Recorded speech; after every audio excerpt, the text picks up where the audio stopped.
Hindi sila tinantanan ng nakabuntot na sasakyan. Paulit-ulit silang binubusinahan at sinisilaw ng nakakabulag na liwanag mula sa may likuran. At parang sinasadya pa ay umabante pa ito saka nagbukas ng bintana habang galit na galit silang dinuduro. Hindi na ito nakapagtimpi pa.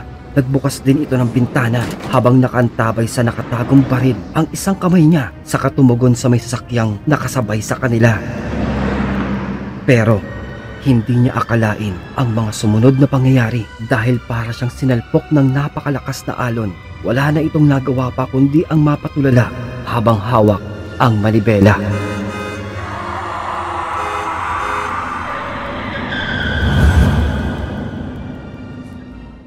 Isang malagim na trahedya ang sinapit na mag-asawa. Naakala ay isang natupad na pangarap na ang kanilang buhay. Pero isang hindi maipaliwanag na karamdaman ang mabilis na bumawi sa buhay ng kanilang nag-iisang anak. Mahirap ang paglilipat ng tirahan, lalo na kung dala mo pa rin ang bigat sa lahat ng alaala, pait at lungkot. Isang masakit na pagkawala ang naging dahilan kung bakit nagdesisyon kaming mag-asawa na umalis sa aming lumang bahay. Pero kahit anong gawin namin, may isang bagay na hindi kayang iwan ng asawa ko. Ang una ng aming anak. Hayaan mo na. Hayaan mo na, mahal. Ipaubaya mo na sa akin ito. Pakiusap. Pakiusap naman. Pagbigyan mo na ako. Hindi ko kayang itapon ito. Ito na lamang ang alaala niya. Parang awa mo na. Ipaubaya mo na ito sa akin. Ika niya habang marahan pang hinihimas ang kahoy na kuna. Na gusto kong sabihin na mas mabuting bitawan na ang mga bagay na nagpapaalala ng sakit. Pero hindi ko rin ito magawa. Alam kong labis siyang nagdadalamhati kaya pinagbigyan ko na lamang. Ay, sige mahal, pero sana palang araw matutunan naman nating tanggapin na ang lahat at magpatuloy sa ating buhay. Sana maunawaan mo naman ang sinasabi ko. Sige, pero wag muna ngayon. Pakiusap. Sige. Pakiusap ako sa'yo. Sige, bibigyan kita alang-alang sa alaala ng ating anak. Isinakay ko ang kuna sa likod ng aming pickup truck, kasama pa ng ibang gamit. Tila ito ay isang bigat na hindi lamang pisikal, kundi pati emosyonal.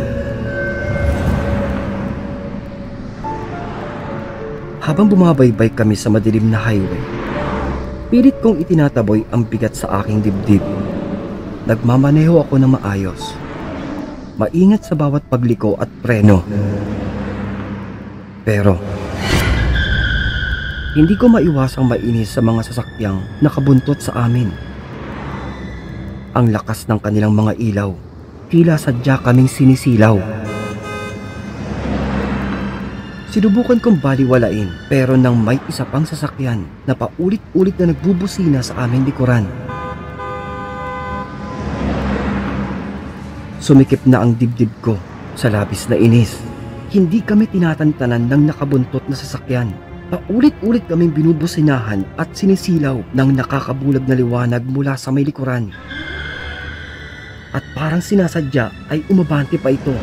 Saka nagbukas ng bintana habang galit na galit kaming dinuduro. Hindi na ako nakapagtimpi pa. Nagbukas na din ako ng bintana habang nakaantabay sa nakatagong baril ang isa kong kamay sa katumugon sa may sasakyang nakasabay sa amin. Ah, gano'n na. Gusto mo ng problema, ha? Teka. Ika ko pa sa aking sarili habang binabagalan ko ang takbo ng aking sasakyan. Kung ayaw nilang maghintay, bakit hindi na lang nila ako daanan? Pero hindi sila tumitigil. Sa halip, mabilis silang sumabay sa gilid ng aming sasakyan. Galit na galit. Sumisigaw habang kumakaway. Dito ay ibinaba ko na ang bintana para sigawan sila.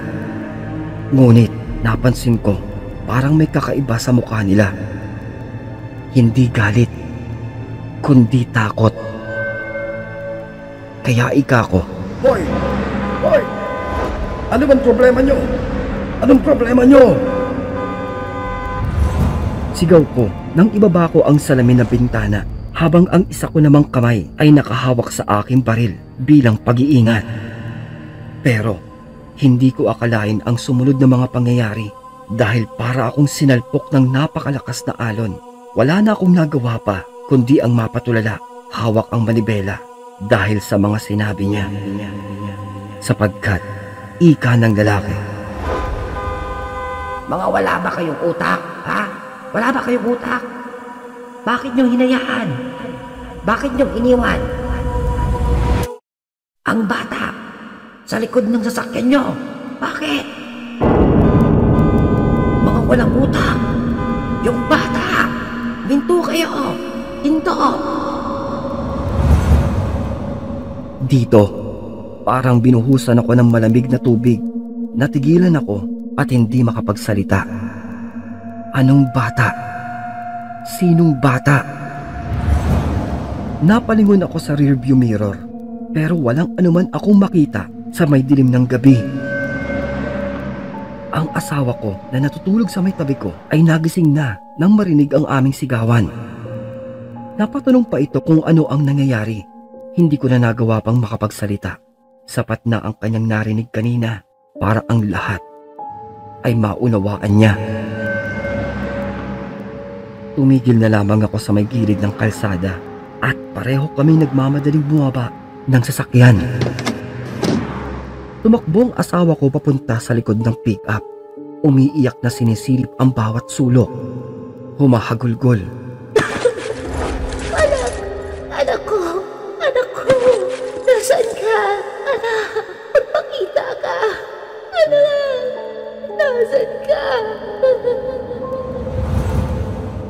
Walang tigil niyang sigaw, nanginginig habang hinihimas ang kuna pero wala siyang makita. Wala roon ang sinasabing bata. Dito ay dumaan ang isa nagpapatrolyang pulis at huminto ito sa tabi namin. Tinanong nila kung ano ang problema. Kahit nanginginig pa rin ang boses ko, pinilit kong ipinaliwanag ang buong pangyayari. Nag-alok silang samahan kaming papalabas ng highway para sa aming kaligtasan at mas makaiwas sa disgrasya. Habang nasa daan, walang tigil ang asawa ko sa paghikbi. Paulit-ulit niyang sinasabi, Bakit? Bakit hindi siya nagpapakita sa amin? Bakit sa iba pa? Bakit hindi sa kanya? Sa sarili niyang ina? Hindi ko alam ang aking isasagot. Sa kabila ng lahat, ang nararamdaman ko lamang ay takot at pagkabagabag. Baka nga tama sila. Baka kaya hindi pa matahimik ang anak namin dahil kami rin mismo ay hindi pa rin bumibitaw. Lumipas ang mga buwan sa bago naming bahay. Itinabi namin ang kuna ng aming anak sa isang bakanting kwarto. Hindi namin magawang itapon ito. Para bang ito na lamang ang natitirang koneksyon namin sa kanya. Pero nagsimula ng kumalat ang mga kwento mula sa aming mga kasambahay. Madalas daw nilang marinig ang mga tunog ng laruan mula sa may kwarto. Kahit wala namang tao. Mga pagkaluskos, langit-ngit ng kahoy, na minsan pa ay pagtawa ng isang sanggol. Pero ang pinaka nakakapangilabot ay ang malungkot nitong panaghoy na parang tumatawag sa amin.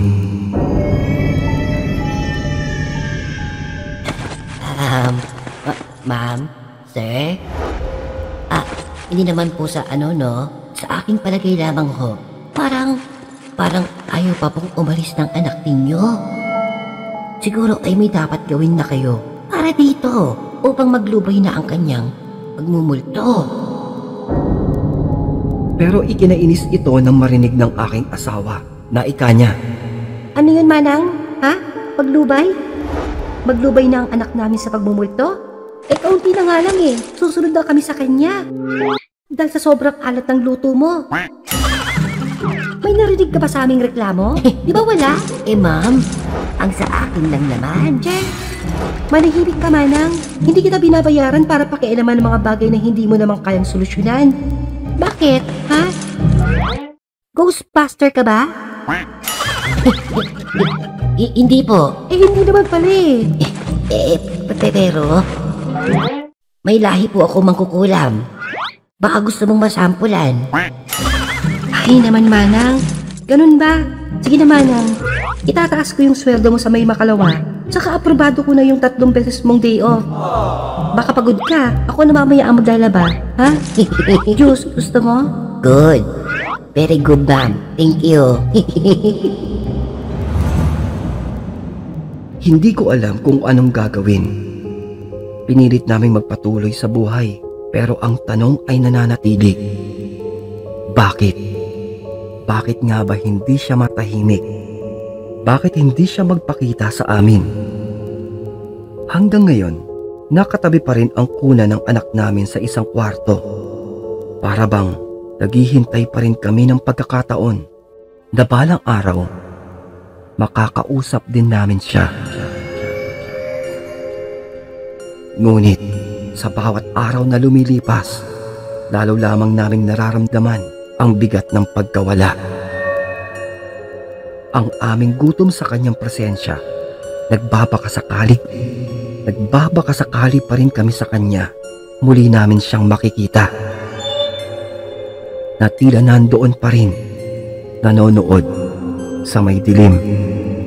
At sa bawat hagikik ng sanggol na naririnig ng mga kasambahay namin, sa mga gabing tahimik, iisang tanong ang paulit-ulit naming hinihintay, ang kasagutan sa aming isipan.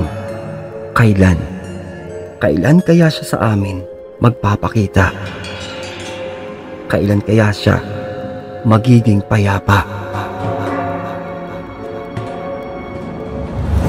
Uy mga kaibigan, maraming salamat sa iyong pakikinig. At kung inyo pong nagustuhan ng ating naitampok na kwento, ay isang napakalaking bagay po ang pagpindot mo ng like, pag-subscribe para hindi mahuli sa biglang pagsusulputan ng ating mga malakabuting mga kwento. Na napakalaking tulong din po ang pag-iiwan ng positibong mensahe na kung may pagkakataon din na maibigan mo itong maibahagi, pinutin lamang ang ating share button. Isang maliit na abala lamang po, ngunit tatanawin ko po itong napakalaking bagay, mainit na pagmamahal, taos puso ninyong pagsuporta at pagtangkili para sa ating mas mahaba pang kwentong katatakutan at kulitan. Dito lamang po sa ating napakagulong tambayan. At kung nabitin ka pa, silipin lamang ang ating mga kwento at playlist na siyang matatagpuan po sa kaloob-loobang detalye ng ating maliit na channel. Yun lamang po. At ito pong inyong lingkod na nagsasabing maraming salamat at magpapasalamat pa pong muli.